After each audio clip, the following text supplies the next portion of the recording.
રામદેવજી મહારાજની જય। બોટાદ જિલ્લાના બોટાદ તાલુકાના લાખેણી ગામની જે રામદેવજી મહારાજની જે જગ્યા છે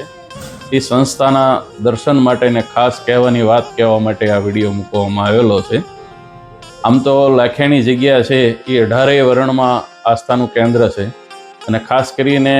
બાબર સમાજની એક પરંપરામાં આપણા શ્રદ્ધાનું કેન્દ્ર ગીગારામ બાપુ એ એમના કાર્યકાળથી લઈને સુખરામ બાપુ, મેરામ બાપુ, રામજી બાપુ, લાલજી બાપુ અને હાલના વર્તમાન મહંત શ્રી ગોપાલદાસ બાપુની એક રામદેવજી મહારાજ પ્રત્યેની ભક્તિની નિષ્ઠા અને શ્રદ્ધા એ પરંપરાથી આજ પર્યંત સુધી આ જગ્યાએ રોટલો અને ભજનનું કેન્દ્ર આ રહી છે। ત્યારે આ સમાજ માટે પણ સંસ્કારનું ધામ જેને કહી શકાય એ કેન્દ્ર પણ રહ્યું છે અને જ્યારે બાબર સમાજને જ્યારે કોઈ કામની જરૂરિયાત ઊભી થઈ હોય, ખાસ કરીને સમાજ સુધારણાની બાબત હોય કે લોકોમાં આસ્થા અને ધર્મની કે જાગૃતિની વાત હોય તો હંમેશા આ પરંપરાથી લઈને વર્તમાન મહંત શ્રી ગોપાલદાસ બાપુ સુધીના બધા જ પરમવંદનીય સંતોએ ખૂબ જ આ સમાજ માટે જહેમત ઉઠાવી છે। ત્યારે ખાસ કરીને આજે જે વાત કરવી છે એ 23/11થી લઈને 24/11 એમ 2 દિવસ દરમિયાન આ મંદિરનો પુનઃપ્રતિષ્ઠા મહોત્સવ અને પુનઃ મંદિરના જીર્ણોદ્ધાર માટેનો આખો કાર્યક્રમ આપણી વચ્ચે આગામી દિવસોમાં આવવાનો છે। ત્યારે 18 વરણ બાપુના ભક્તો રહ્યા છે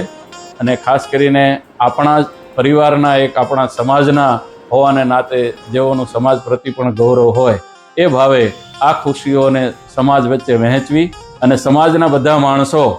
આ મહોત્સવમાં હોંશે હાજરી આપે અને હોંશના હિસ્સેદાર આપણે સૌ મળી અને રામદેવજી મહારાજ પ્રત્યેની આપણી ભક્તિના આસ્થાને દ્રઢ બનાવીએ એવો ભાવ પણ બાપુનો રહ્યો છે। ત્યારે ખાસ કરીને 1 કરોડ કરતાં વધારે રૂપિયાનું મંદિર બાપુએ ખૂબ જ જહેમત ઉઠાવીને બનાવ્યું છે। અત્રે યાદ પણ કરવું રહ્યું કે 1994ની અંદાજિત સાલમાં પૂજ્ય રામજી બાપુએ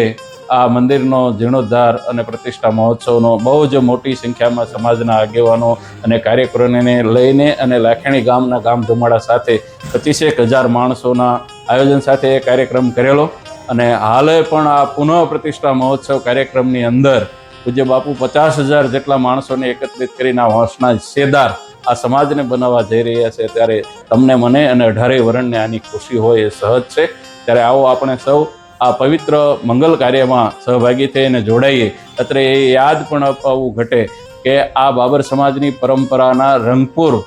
જે રામગર બાપુ જે છે એ એમની પ્રત્યેની ભક્તિ અને આસ્થા થકી ગીગારામ બાપુએ એક જાગતું પીરાણું આ ઊભું કર્યું ને આ સમાજને ખૂબ જ ગૌરવ અપાયું। એ પરંપરાના સંત શ્રી જમરાળા ફકડાનાથ બાપુ, સંત સવૈયાનાથ બાપુ ઝાંઝરકા થી લઈને આ તમામ સંતો સાથે એમને બેસવાનો અવસર મળ્યો છે અને પ્રસિદ્ધ ભજની કાનદાસ બાપુએ પણ ભજનની હેલીમાં આ પરમવંદની સંતોની પરંપરાને પણ યાદ કરેલી છે। ત્યારે આવો ફરી એકવાર 23 અને 24 તારીખે